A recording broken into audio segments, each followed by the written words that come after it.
Assalamualaikum warahmatullahi wabarakatuh. Waalaikumsalam warahmatullahi wabarakatuh. Selamat datang pemirsa, khususnya warga cabang Dinas 5, Dinas Pendidikan Provinsi Jawa Tengah. Di sini saya sebagai host kali ini akan memperkenalkan diri terlebih dahulu.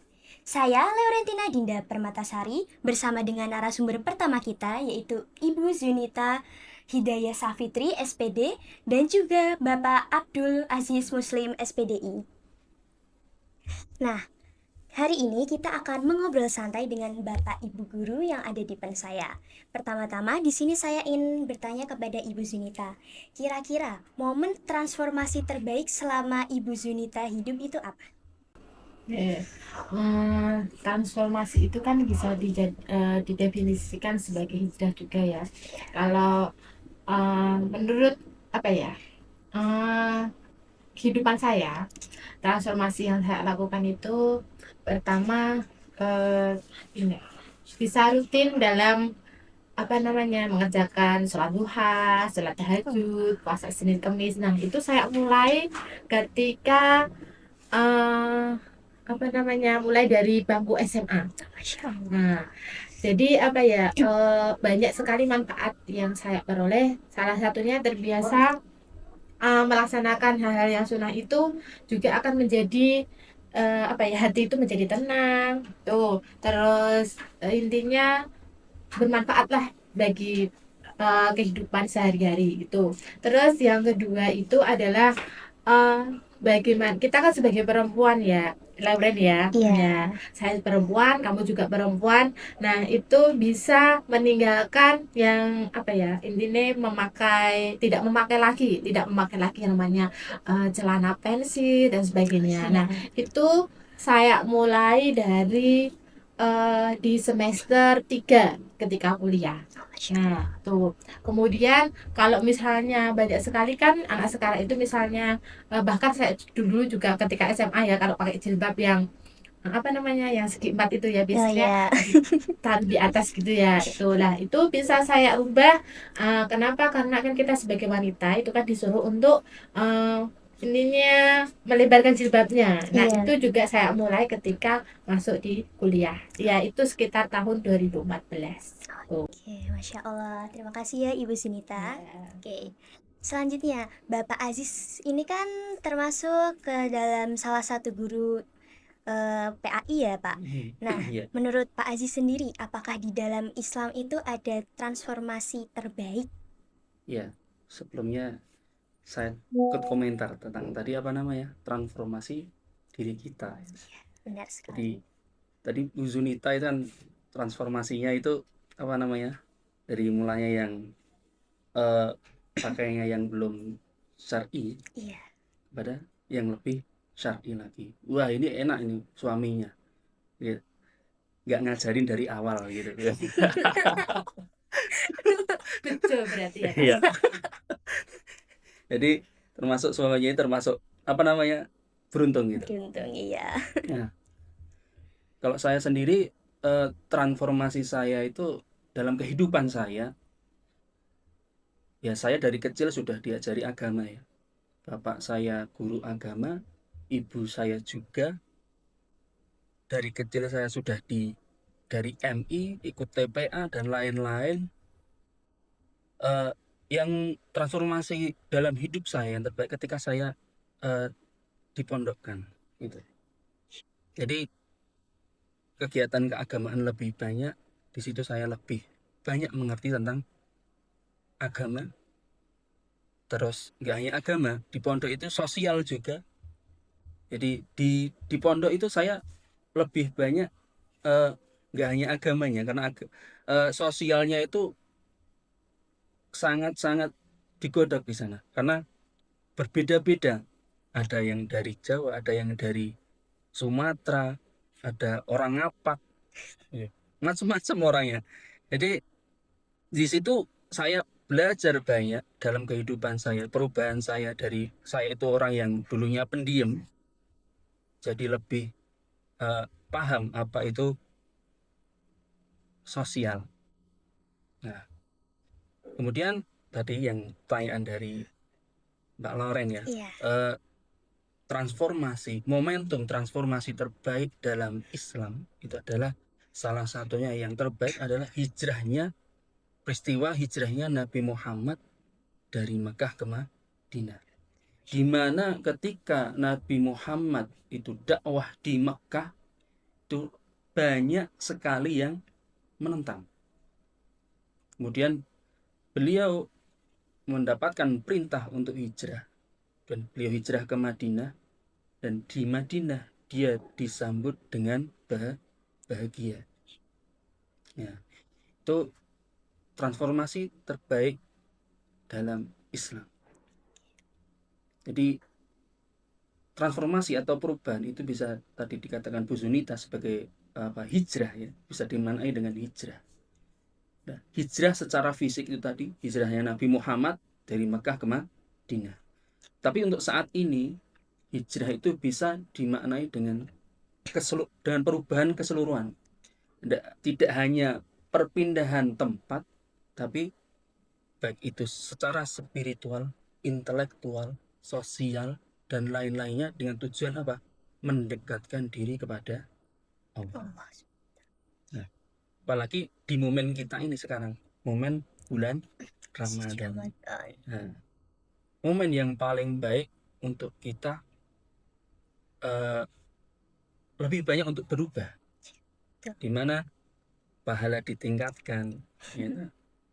Dan pemerintah pun memberikan keringanan untuk kita itu, yang sekolah juga jamnya dikurangi, Iya, ya, betul agar kita sekali. bisa ibadahnya agar bisa lebih Ditingkatkan lagi. bisa lebih ditingkatkan Iya. lagi. Bukan Gitu. malah bisa tidur ya Pak. Nah, iya.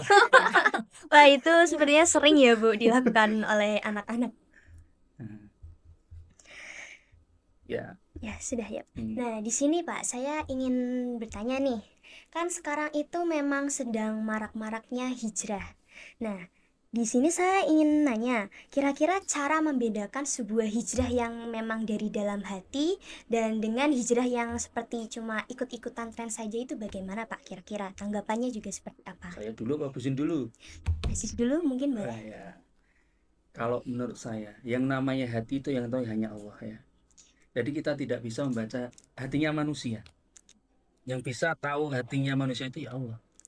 Kita tidak bisa membedakan orang yang benar-benar hijrah atau hanya ikut-ikutan, kita tidak bisa membedakan. Tapi ketika hasil akhirnya nanti yang bisa kita nilai. Oh, ternyata dia memang benar-benar hijrah. Oh, ternyata dia hijrah hanya karena alasan tertentu. Nah, yang bisa kita nilai hanya di situ. Kita tidak bisa membaca hati manusia. Jadi kita tidak bisa membedakan. Oh, dia hijrahnya cuma ikut-ikutan. Nah, dari luar memang nggak kelihatan kan, gitu kan. Daripada kita nanti jadi husnudzon, suudzon ya. Iya, Kebalik. Jadi suudzon, jangan menilai orang lain. Gitu. Ya kita ambil baiknya aja. Gitu. Nah. Sedangkan untuk menurut Ibu Zunita sendiri bagaimana Bu? Menyambung dari apa yang sudah disampaikan oleh Pak Aziz tadi ya, bahwa cara membedakan itu hijrah beneran atau hanya sekedar mengikuti tren, itu memang betul tidak bisa dilakukan secara kasat mata, ya. Karena apa? Kita kan tidak bisa menilai seseorang itu hanya dari penampilannya saja. Misalnya mungkin Lauren sedang melihat seseorang yang dulunya mungkin keluar rumah itu tidak memakai jilbab, terus sholat juga tidak pernah dilakukan, tetapi suatu saat ketemu lagi itu sudah memakai pakaian syar'i, kemudian rajin pergi ke kajian dan sebagainya. Nah, itu kalau secara kasat mata dinilai itu kan pasti, wah, ternyata orang itu sudah hijrah ya, sekarang sudah beda. Nah, itu kan kalau penilaian secara kasat mata. Tapi kan kita tidak tahu apa yang dikatakan Pak Aziz tadi benar, bahwa isi hati seseorang itu kan kita tidak bisa tahu. Nah, intinya kalau namanya orang yang hijrah beneran itu ibaratnya ya seperti taubat, Pak, ya. Kalau taubat sungguh-sungguh gitu ya, pasti kan segala sesuatu yang pernah dilakukan dan itu dinilai dengan apa ya, perilaku tercela, itu kan pasti ditinggalkan semua. Iya, Nah, itu betul. namanya taubat nasuha. Tetapi kalau misalnya diibaratkan hijrah itu hanya mengikuti tren, ketika trennya itu sudah apa ya, sudah hilang Iya, dari sudah hilang. masanya, ya nanti akan kembali lagi kepada semula. Begitu juga misalnya seseorang itu berperilaku ya, atau misalnya dalam kehidupan sehari-hari lah, misalnya eh, ketika suka berbohong, suka mencuri dan bagaimana, intinya sering melakukan hal-hal yang tercela gitu. Iya. Ketika ada maunya misalnya supaya nanti dibelikan sepeda motor oleh orang tuanya, itu rajin, terus perkataannya baik, terus ke sekolahnya juga rajin, Iya. belajar dan sebagainya. Ketika nanti sudah mendapatkan apa yang dia mau, akan terlena lagi. Oh, iya, Nah, itu. betul. Jadi kan kita tidak bisa menilai seseorang itu hanya dari penampilan atau dari luarnya saja. Iya.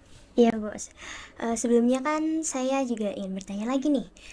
Tadi kan Ibu Zunita dan Pak Aziz menyampaikan jika hijrah itu nggak bisa dilihat secara kasat mata. Iya. Nah, ini apabila kan ada sebuah tren hijrah nih Bu di platform online.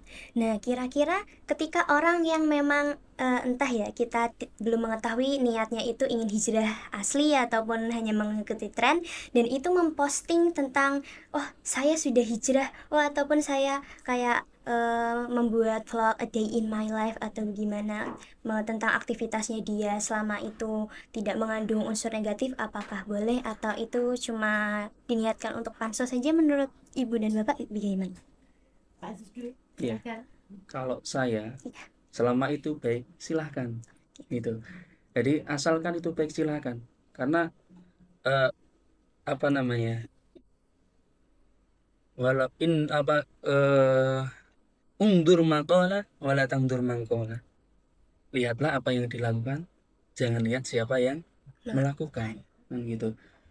Asalkan itu baik, yang dia posting itu baik dan tidak melanggar norma baik agama, sosial dan lain-lain, ya nggak apa-apa. Ya mungkin dengan, walaupun dia itu niatnya cuma pansos ya, Iya. niatnya cuma pansos tapi dia posting seperti itu, ada yang berubah. Nah, Ada yang termotivasi ada yang ya Pak. termotivasi. Itu kan malah jadi hal baik. Oh, iya. Nah, ya mungkin nek di cara orang Jawa kan jarkoni, ngajari neng orang ngelakoni kan gitu. Nih, Ya, Tapi kalau hasilnya baik ya, ya ya mengapa tidak? ngapa ngapa tidak boleh kan, Oh, ya iya. nggak apa-apa. Tapi ya memang jargon itu kan nggak baik juga, ngajari kok orang ngelakoni kan Iya. gitu. Gitu. Oke. Sedangkan menurut Bu Zinita itu tanggapannya gimana Bu? kalau menurut saya, seseorang yang posting misalnya tentang kebaikan, itu boleh-boleh saja.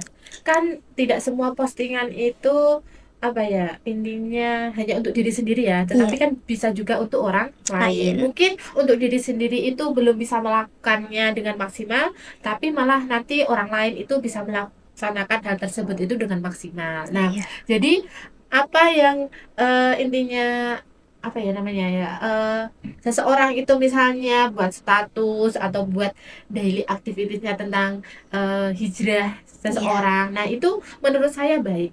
Intinya kita kan sebagai umat Islam itu kan disuruh untuk saling berlomba-lomba dalam kebaikan Iya, gitu. betul.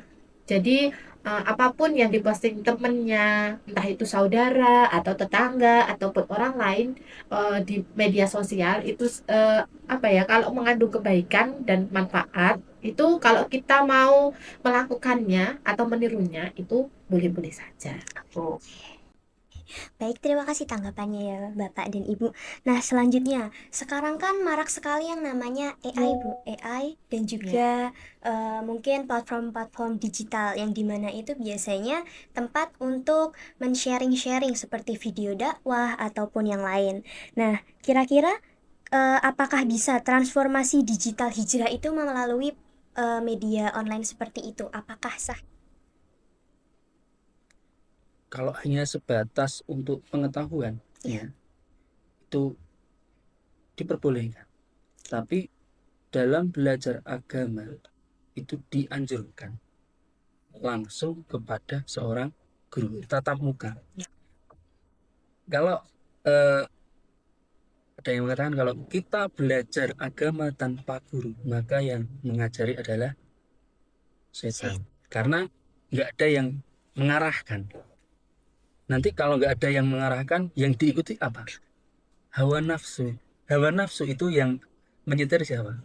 Syaitan. Ya. Kan gitu. Jadi kalau belajar ya boleh kita buat pengetahuan, tapi nanti kita harus tetap bertanya kepada guru kita. Kita lihat di video seperti ini Pak, gimana? Nah, jangan hanya ditelan mentah gitu. Oke, baik. Menurut Bu Zunita sendiri bagaimana, Bu? Oke, kalau menurut saya memang sekarang ini banyak banget ya dakwah itu melalui YouTube, Iya. bahkan di TikTok pun juga banyak ya. Ya, kayaknya kan kamu juga suka scroll TikTok ya, Raul. Iya, sekali. Tuh. Nah, benar apa yang dikatakan Pak Aziz bahwa kalau hanya sekedar pengetahuan untuk menambah referensi ya pengetahuan itu diperbolehkan. Tetapi kalau misalnya memang itu untuk belajar Memperdalam. dengan atau iya memperdalam itu ya intinya itu lebih baik memang kepada seorang guru. Mungkin ya ustadz atau ustadzah gitu ya. Nah, gitu. Karena apa ya? Contohnya kalau kita di sekolah gitu ya. Misalnya kalian itu bisa kalau misalnya sekolah itu tanpa guru itu bisa ya banyak banget referensi di internet, buku dan sebagainya. Iya. Tetapi itu tadi bahwa karakter seseorang itu tidak bisa intinya dikendalikan oleh teknologi kan? Iya, betul sekali. Nah, itu. Jadi selain kita itu belajar dalam transformasi itu kan tidak serta-merta hanya pengetahuan. Tidak merubah semuanya. Iya. Betul. Padahal yang banyak itu hijrah itu biasanya tentang perilaku ya Pak. Iya, Nah, betul. pada perilaku itu kan yang bisa mengendalikan adalah diri kita sendiri. Tetapi kan kita juga membutuhkan nasihat atau arahan dari orang lain. Tapi kalau kita belajarnya dari teknologi, misalnya kita pas lagi belajar itu ya, misalnya kita ngantuk gitu. Nah, apakah ditegur? Kan tidak ya. Tidak. Nah, beda lagi kalau secara tatap muka ya Pak Aziz ya. Misalnya kita ngantuk, ya gitu kan Pasti ditegur, diingatkan. iya. Nah, terus misalnya kurang semangat, diberi motivasi, diberi arahan. Nah, jadi proses dalam transformasi atau hijrah itu memang apa ya? Tidak semudah apa yang dibayangkan ya. Pasti ada Betul. ujiannya. Iya. Nah, tuh. Jadi kan kita harus memang mempersiapkan mental dan dukungan dari orang-orang sekitar itu yang kuat. Ya baik Bu, terima kasih sebelumnya. Mengenai tentang hijrah harus mempersiapkan mental ya Bapak dan Ibu. Nah, kira-kira apakah memang hijrah itu berpengaruh itu kepada mental seseorang? Pertama iya, sosial ya. Contoh gini, kamu biasanya sama teman-teman Ya. yang nakal gitu. Oh, iya. Kemudian kamu hijrah. Tanggapan teman-teman kamu kan pasti kan. Bullying itu kan pasti. Iya. Itu kan pasti berpengaruh dengan mental kamu. Jadi nanti kalau saya hijrah, apakah saya masih punya teman? Dan ini kan di dalam dirimu kan pasti itu takutnya kan punya teman enggak, keluarga saya setuju enggak. Nah, sama siapa nanti saya belajar kalau kamu belum punya guru? Nah, gitu. Jadi mentalnya di situ. Nanti kalau saya tobat, diterima nggak tobat kita sama Allah? Kadang orang yang belum tahu itu kan takutnya di situ. Saya dosanya banyak, dosanya saya seperti ini, diterima nggak sama Allah? Jadi di dalam hatinya itu kan masih banyak bertanya-tanya Iya. gitu. Ininya masih ragu-ragu. Ragu-ragu. Masih ragu. Ya. Oke, selanjutnya kan ini hijrah ya Bu. Kira-kira itu planning apa saja yang bisa dipersiapkan untuk hijrah? Mungkin tips and triknya ada gitu Bu? Yang pertama ya pasti harus niat ya Pak. Iya. Innamal a'malu Biniat. Nah itu harus niatnya yang ini nih niatnya dikencengin dulu. Ini kan harus dengan niat yang kuat, terus apa ya intinya kemauan dari diri sendiri. Tuh itu juga harus kuat. Tuh kemudian yang kedua harus ini membuat namanya apa ya namanya planning gitu ya Pak Aziz ya. planning. gitu. Misalnya planning satu, misalnya ada 3 planning gitu. Nah, itu harus dilakukan secara bertahap tuh. Nah, nanti apa ya hasilnya kan kita sebagai manusia itu kan bisanya hanya berikhtiar Berusaha. ya, Iya, ya betul. berdoa terus berusaha gitu. Nah, masalah apa hasilnya ya nanti kita kembalikan kepada Allah Allah. SWT. Oke, baik. Nah, menanggapi sedikit nih Pak, Bu. Memang kan ini masa-masanya hijrah itu memang apa ya istilahnya itu banyak yang mengatakan hijrah itu FOMO. Orang kok FOMO.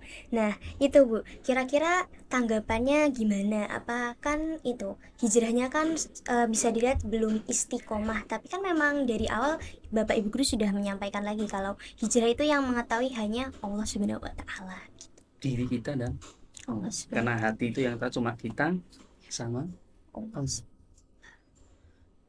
Kalau saya, kalau orang memang benar-benar niat hijrah gitu ya, omongan orang lain nggak usah Dengarkan. didengarkan. Orang bilang FOMO, biarin lah gitu. Kalau saya masuk surga, dia nggak rugi Iya. gitu.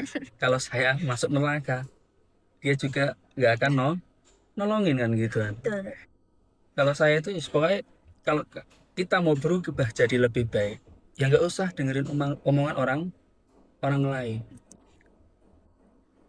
Kan orang itu nggak bisa berubah kecuali dia yang mencoba Berubahnya. ingin berubah sendiri. Iya. Iya, betul. Innallaha la yughayyiru ma biqaumin hatta yughayyiru ma bi anfusihim.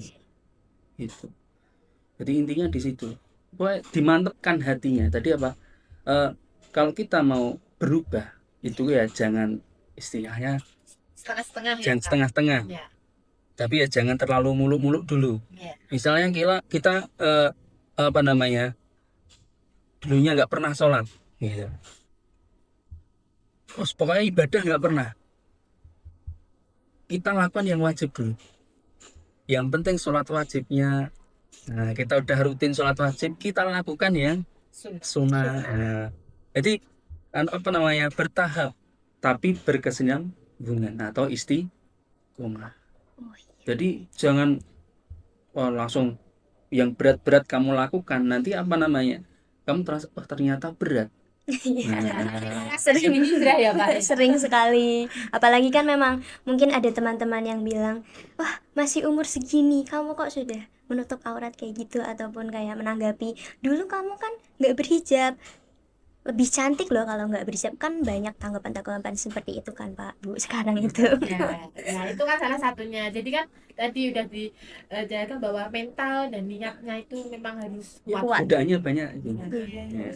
Tuh, jadi kan nanti pasti seseorang yang ingin berubah itu pasti ujiannya ada. Banyak gitu. Banyak. Pasti teman-teman yang sering dulu itu misalnya anak nakal itu ya, Iya. sering nongkrong. Kalau kamu pengen berubah, ya misal lingkungan itu yang pertama kali mempengaruhi adalah Lingkungan. tinggalkan lingkungan yang negatif gitu. Lingkungan negatif tinggalkan. Kalau diajak nakal ya jangan mau lah gitu. Tapi tolaklah dengan cara yang halus itu Ya, yang baik. Nah, hijrah itu kan memang proses yang berkelanjutan ya Pak Bu. Kira-kira apakah di momen hijrah ini banyak orang-orang yang gagal ataupun yang tidak istiqomah, kayak contohnya mungkin karena tekanan-tekanan sosial ataupun mentalnya itu kena lah istilahnya. Nah, jadi mereka berpikiran, mungkin saya hijrah 3 atau 4 tahun lagi ataupun apa. Kasus-kasus seperti itu apakah sering atau tidak? Kalau itu saya kurang tahu karena apa namanya, saya jarang menemui orang yang seperti itu. Karena semua itu kembali kepada diri kita sendiri. Yang selanjutnya adalah apa? Hidayah dari Allah. Allah. Nah, hidayah dari Allah. Jadi kalau semuanya ya kemauan dan hidayah. Dulu teman saya ketika kuliah itu nakal-nakalnya minta ampun. ada yang mabuk, banyak juga gitu. Tapi ya alhamdulillahnya itu sebelum mereka lulus itu mereka udah berhenti. Sudah, Sadar, ya, sadar sadar. istilahnya. Sampai sekarang udah enggak gitu. Tadi kan Ibu Zunita mengatakan nih Bu, kalau hijrah itu kita bisa kapan saja mendapatkan hidayah dari Allah Subhanahu wa Ta'ala. Nah, kira-kira untuk mendapatkan hidayah itu sendiri kan setiap orang memang berbeda-beda ya Pak Bu. Nah, ini biasanya ada beberapa orang yang memiliki mindset saya sudah beristri ataupun saya sudah mempunyai suami, sudah punya anak juga. Saya ingin hijrah, cuma saya umurnya sudah di kepala 4 ataupun kepala 5, otomatis kan kayak berpikir saya hijrahnya diterima atau tidak ya. Kalaupun dia berpikir, oh ilmu yang saya miliki itu memang benar-benar belum cukup untuk hijrah. Nah, kira-kira itu apakah masih bisa diterima hijrahnya, Pak? Ya intinya kan kita hanya berusaha ya Pak, berusaha dan berdoa gitu. Oke. Allah itu kan Maha Pengampun ya. Iya. Dosa kamu sebanyak apapun dosa yang kamu lakukan, asalkan satu, kamu melakukan apa? Taubatan nasuha. Kalau Taubatan kamu nasuha. benar-benar mau bertaubat, Iya. Allah itu Maha Pengampun, pasti diampuni. Ya seperti cerita seorang pembunuh yang sudah membunuh orang begitu banyaknya dalam pencarian jati diri, dia ingin berubah. Iya.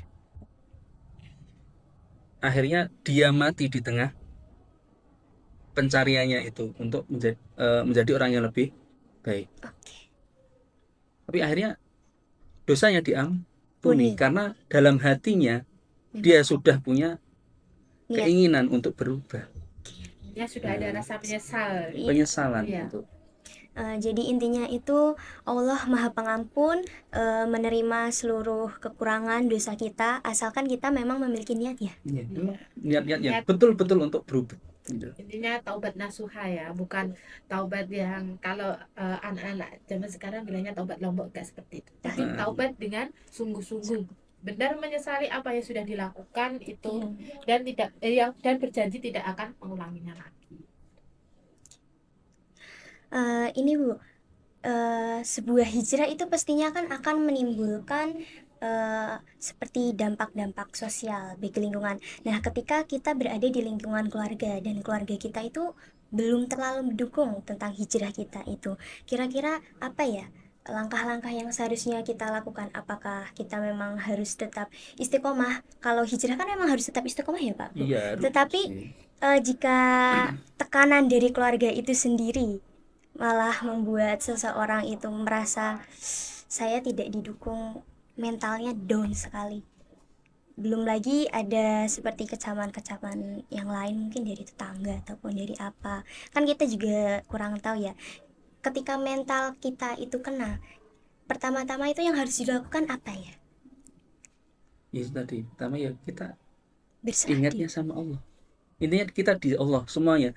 Kalau kita seperti itu, intinya semuanya kita minta kepada Allah. Allah. Yang namanya manusia, ya memang seperti itu. Ada yang setuju, ada yang tidak. Apalagi dalam keluarga. Iya, betul sekali. Misal orang tua kita saja, orang tua kita nggak setuju lah, gitu. Untuk kebaikan ya, mungkin kita bisa hidup sendiri dulu. Tapi jangan memutus Rahmi. gitu. Jangan sampai putus gitu. Kita harus tetap baik kepada orang tua. Nah, tapi kalau kamu sabar di situ, ya, itu lebih baik. Walaupun omongan orang tua seperti itu, kamu tetap sabar. Dan kamu nggak pergi kemana-mana, tetap di rumah sebagai bakti kamu anak kepada orang tua. Wah, itu lebih bagus lagi. Malah mantap itu. Mungkin Istilahnya kayak dipermudah. tidak melarikan diri dari Iya. kenyataan. Kenyataan. Oke, saya ingin berterima kasih kepada narasumber hebat kita hari ini ya. Terima kasih kepada Ibu Sunita dan juga Bapak Aziz yang telah menemani saya dalam podcast ini. Semoga teman-teman semua mendapatkan informasi dan wawasan tambahan tentang hijrah. Apalagi kita tadi banyak sekali mengangkat topik yang mengenai platform digital dan AI ya Pak Bu. Ya, mungkin bisa menjadi wawasan tambahan untuk teman-teman semua yang ingin mencoba ataupun ingin mulai hijrah melalui hal-hal kecil. Menurut saya sekian. Kami akhiri bincang-bincang kali ini. Saya ucapkan terima kasih sekali lagi untuk para narasumber hebat kita. Saya akhiri. Wassalamualaikum warahmatullahi wabarakatuh. Waalaikumsalam warahmatullahi wabarakatuh.